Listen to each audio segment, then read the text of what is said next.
Chac Mool by Carlos Fuentes. Not too long ago, Filbert died by drowning in Acapulco. It happened during All Saints' Week. Although he'd been dismissed from his job in the ministry, Filbert couldn't resist the bureaucratic temptation to go, same as every year, to the German pension, to eat sauerkraut sweetened by the sweat of the tropical kitchen, to dance on the Saturday of Gloria in La Quebrada, and to feel himself a regular, in the dark anonymity of the evening, on the beach of Hornos. Clearly, we know that in his youth he had swum well, but now, at 40, and in bad shape, as he seemed to be, to try to cover, and at midnight, such a distance, Frau Müller wouldn't permit his vigil, such an old client, to be held in the pension. On the contrary, that night she organized a dance on the little suffocated terrace, while Filbert waited, very pallid in his box, for the morning truck to depart the terminal, and passed the first night of his new life accompanied by baskets and bundles. When I arrived early to watch over the shipment of the coffin, Filbert was under a mountain of coconuts. The driver said we should arrange him quickly on the awning and cover him with tarps, so that the passengers wouldn't get frightened, and to make sure we wouldn't bring a curse on the voyage. We left Acapulco, still in the breeze, toward Tierra Colorada. The heat and light came to life. Over a breakfast of eggs and sausage, I opened Filbert's briefcase, retrieved the day before, along with his other belongings from the Müller's pension. 200 pesos, an old newspaper, lottery stubs, a one-way ticket, only one way, and the cheap notebook with pages divided into squares and covers of marble paper. I ventured to read it, in spite of the curves, the stench of vomit, and a certain natural sentiment of respect for the private life of my deceased friend.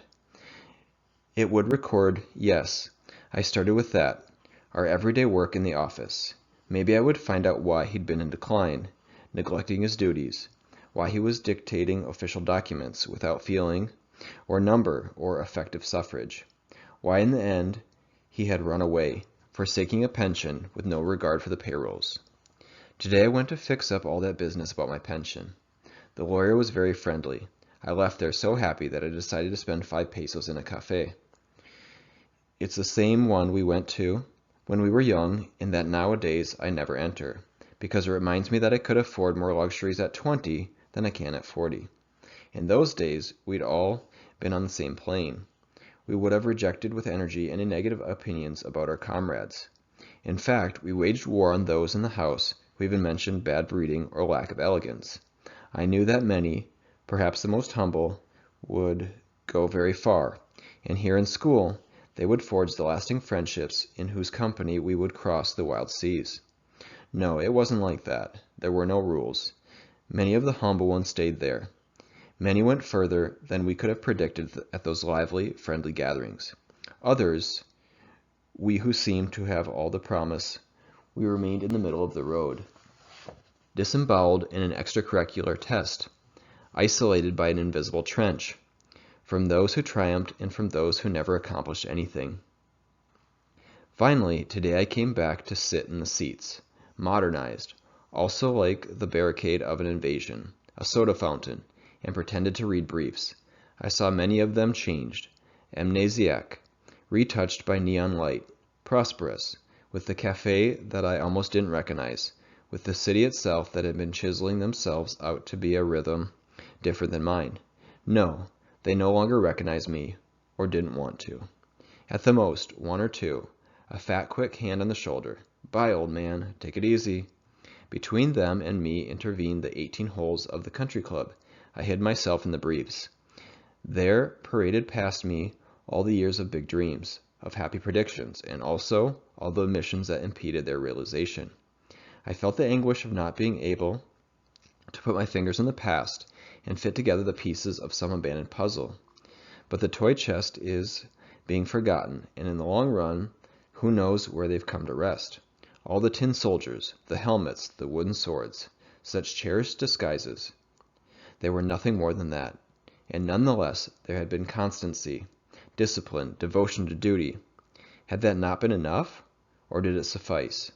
I was struck, on occasion, by the memory of Rilke. The great payback for the adventure of youth must be death. Young people, we should do away with all our secrets. Today, I wouldn't have to return my gaze to the cities of salt. 5 pesos? 2 for the tip? Pepe, apart from his passion for commercial law, enjoys theorizing.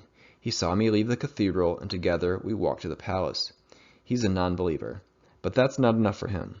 In half a block, he had to fabricate a theory that if I weren't a Mexican, I wouldn't worship Christ. And no, look, it seems evident.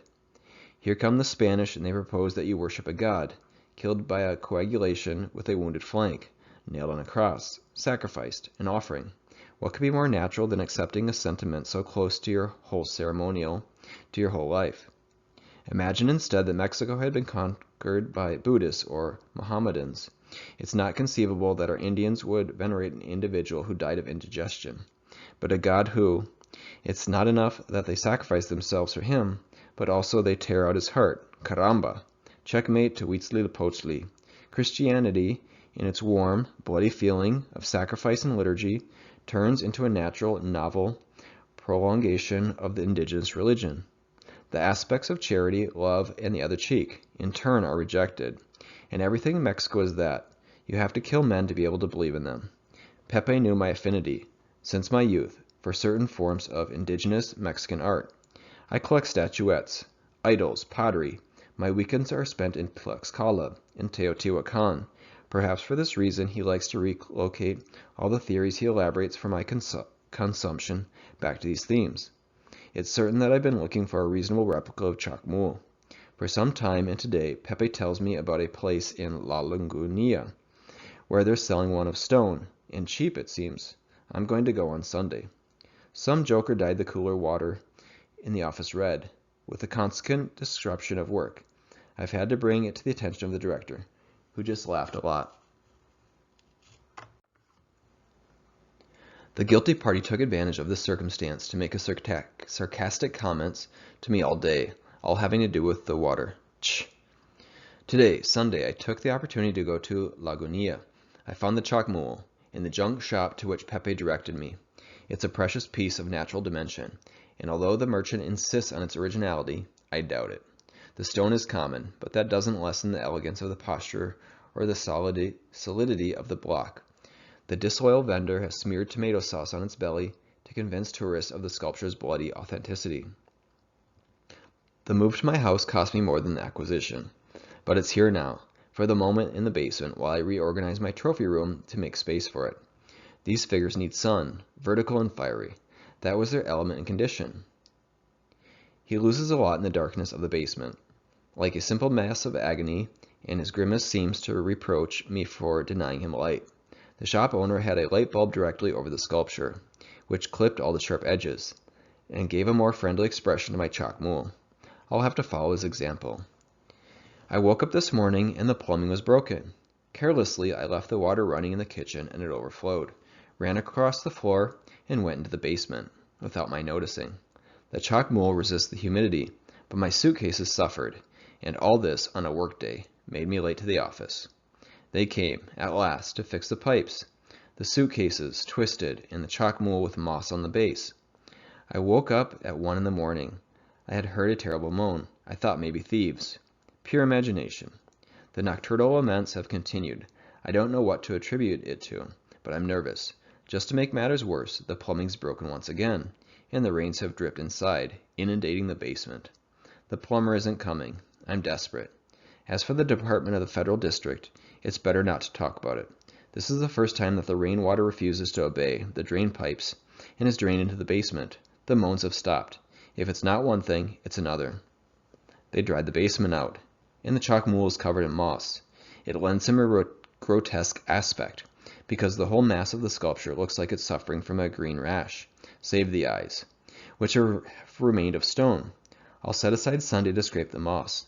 Pepe recommended that I switch to an apartment, and one on the top floor, in order to avoid these aquatic tragedies. But I can't leave this big old house, certainly too big for me alone. A bit mournful in its Porphyrian architecture, but it's only inheritance in memory of my parents. I don't think I could stand to see a soda fountain with a jukebox in the basement and a house of decorations on the ground floor. I went to scrape the moss off the Chac Mool with a spatula. The moss seemed to have become part of the stone already. The work took more than an hour, and only at 6 in the afternoon could I finish. It wasn't possible to see in the half-light, and upon finishing the job, with my hand I followed the contours of the stone. Every time I scraped the block, it seemed to grow softer. I didn't want to believe it. It was almost a paste. That shopkeeper from Laguna had taken me for a ride. His pre-Columbian sculpture is pure plaster, and the humidity will end up ruining it. I put some rags over it, and tomorrow I'll transfer it to the room upstairs, before it suffers a complete deterioration. The rags are on the floor. Incredible. Once again I touch the Chac Mool. It's hardened, but not turned back to stone. I don't even want to write it. There is, in the torso, something of the texture of flesh. I squeeze it like rubber. Feel that something is running through the reclining figure. I went back down in the night. No doubt remains. The Chac Mool has hair on his arms. This had never happened to me before. Messing official matters up in the office. I issued a purchase order that hadn't been authorized, and the director had to call it to my attention. I almost let myself be rude to my coworkers. I'll have to go see a doctor to find out if it's imagination or delirium or what, and rid myself of that damn Chac Mool. Up to here, the handwriting of Filbert was the old version, and one that so many times I saw on memorandum and forms. Wide and oval-shaped, the entry from August 25th seemed to be written by another person, at some times like a child, laboriously separating each letter, at other times nervous, to the point of declining into unintelligibility. There are 3 missing days, and the story continues. Everything is so natural, and later, what's real is believed in, but real it is, more than what's believed in by me. A water cooler is real, and more because we take more notice of its existence or presence. If a prankster dyes the water red, real drag from an ephemeral cigarette, real monstrous image in a funhouse mirror. Real, aren't they? All of the dead, present, and forgotten. If a man walked around heaven in a dream, and they gave him a flower as proof that he'd been there, and if upon waking up he found that flower in his hand, then what? Reality. One day they broke it into 1,000 pieces. The head came to rest over there, the tail here, and we don't know more about than one of the several parts of its great body. Free and fictitious ocean, only real when it imprisons a snail. Up until 3 days ago, my reality only was one to the degree of having been erased today. It was a reflex movement, routine, memory, briefcase, and later, like the earth, that one day trembles so that we remember its power, or death that will arrive, reprimanding the forgetfulness of all my life. Another reality presents itself that we knew was there, homeless. That must shake us to make itself alive and present. I thought and knew that it was imagination. The Chac Mool, smooth and elegant, had changed color in a night. Yellow, almost gold. He seemed to indicate to me that he was a god, lax for the moment, with the knees less tensed than before, with the smile more benevolent, and yesterday, at last, a startled awakening, with that frightening certainty that there are 2 breaths in the night, that in the darkness there beats more pulses than one's own. Yes, steps are heard on the staircase. Nightmare. Go back to sleep. I don't know how long I pretended to be asleep. When I opened my eyes again, dawn still hadn't come. The room smelled of horror, of incense and blood. With a black gaze, I scanned the bedroom, coming to rest on 2 orifices of blinking light, on 2 flickers, cruel and yellow. Almost breathless, I turned on the light. There was Chac Mool, upright, smiling, ochre, with his belly flesh-colored. 2 eyes paralyzed me, almost cross-eyed, very close to the triangular nose, the bottom teeth biting the upper lip. Unmoving. Only the luster of the square headpiece on the abnormally voluminous head suggested life. Chac Mool advanced toward the bed. Then it started to rain. I remember that at the end of August, Filbert was dismissed from the ministry, with a public reprimand from the director, and rumors of madness and even theft. This I didn't believe. Yes, I'd seen some pretty whacked-out memos asking the senior official if water could be smelled, offering his services to the Secretary of Hydraulic Resources to make it rain in the desert. I didn't know how to explain it to myself. I thought that the exceptionally strong rains from that summer had invigorated him, or that some moral depression must have been produced by life in that big, ancient house, with half the rooms under lock and key and covered in dust, without servants or family life. The following notes are from the end of September. Chac Mool can be nice when he wants to. a glug-glug of delightful water. He knows fantastic stories about monsoons, equatorial rains, the punishment of the deserts. Every plant derives from his mythic paternity. The willow, his long-lost son, the lotuses, his spoiled ones, his mother-in-law, the cactus. What I can't stand is the smell, inhuman, that emanates from that flesh that isn't flesh, from the ragged, flaming shoes of antiquity. With a strident laugh, the Chac Mool reveals how he was discovered by Le Plongeon and put physically in contact with men of other symbols. His spirit has lived in picture and storm. Naturally, his stone is something else, and to have taken it from its hiding place is artificial and cruel. I think that Chac Mool will never forgive it. He knows about the imminence of the aesthetic deed. I've had to get him scouring soap so he can wash his stomach, which the merchant put ketchup on, thinking he was Aztec. He didn't seem to like my question about his relation to Tlaloc, and when he gets mad, his teeth, in and of themselves repulsive, grow sharp and glint. The first few days he went down to sleep in the basement. Since yesterday, in my bed. The dry season has begun. Yesterday, from the hall where I sleep now, I started to hear the same hoarse wails from the beginning, followed by terrible noises. I went up and cracked open the door of the bedroom. The Chac Mool was breaking the lamps, the furniture. He lunged toward the door with his hands spread, and I barely had time to close it and go hide in the bathroom. Later, he came down panting and asking for water. All day he has the faucets running. There isn't a dry centimeter left in the house. I have to sleep all bundled up, and I've asked him not to drench the hall anymore. The Chac Mool inundated the hall today. Exasperated, I said that I was going to bring him back to La Lugonia. As terrible as his laugh, horrendously distinct from any laugh of man or animal, was the smack he gave me. With that arm loaded with heavy bracelets. I must admit it. I'm his prisoner. My original idea was different. I would dominate the Chac Mool like one dominates a toy. It was perhaps a prolongation of my infantile security. But childhood, who said it, is a fruit eaten by the years, and I hadn't realized. He'd taken my clothes, and he put on the nightgowns when he starts to shed green moss. The Chac Mool is accustomed to being obeyed, always. I, who have never needed to command, can only submit. As long as it doesn't rain, and its magical power, he will live angrily or irritably. Today I discovered that at night the Chac Mool leaves the house, always at dusk. He sings a song, out of tune and ancient, older than singing itself. Later it stops. I knocked several times at the door, and when he didn't answer me, I dared to enter. The bedroom, which I hadn't seen again since the day the statue tried to attack me, is in ruins, and the smell of incense and blood that has permeated the house is concentrated there. But behind the door there are bones, dog bones, rats, and cats. This is what the Chac Mool steals in the night to sustain himself. This explains all the frightening barking at dawn. February. Dry. Chac Mool watches every step of mine. He's made me telephone a restaurant so they'll bring me daily rice with chicken. But the severance pay from the office is going to run out soon. The inevitable happened. Since the first, they cut the water and the light for lack of payment. But Chac has discovered a public fountain 2 blocks from here. Every day I make 10 or 12 trips for water, and he watches me from the roof. He says if I try to flee, he'll strike me down. He's also the god of lightning. What he doesn't know is that I'm onto his nocturnal movements. Seeing as there's no light, I must go to bed at 8. I already should be accustomed to the Chac Mool. But a little while ago, in the darkness, I ran into him in the stairs. I felt his icy arms, the scales of his renewed skin, and I wanted to scream. If it doesn't rain soon, the Chac Mool is going to change into stone again.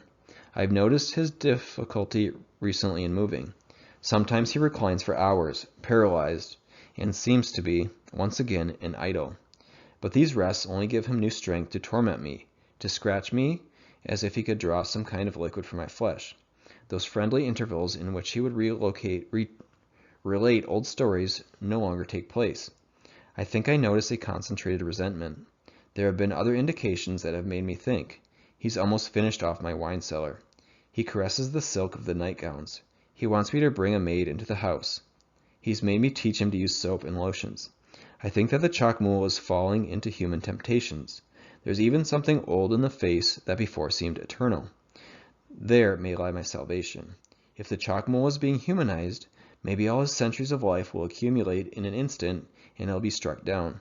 but also here could lie my own death.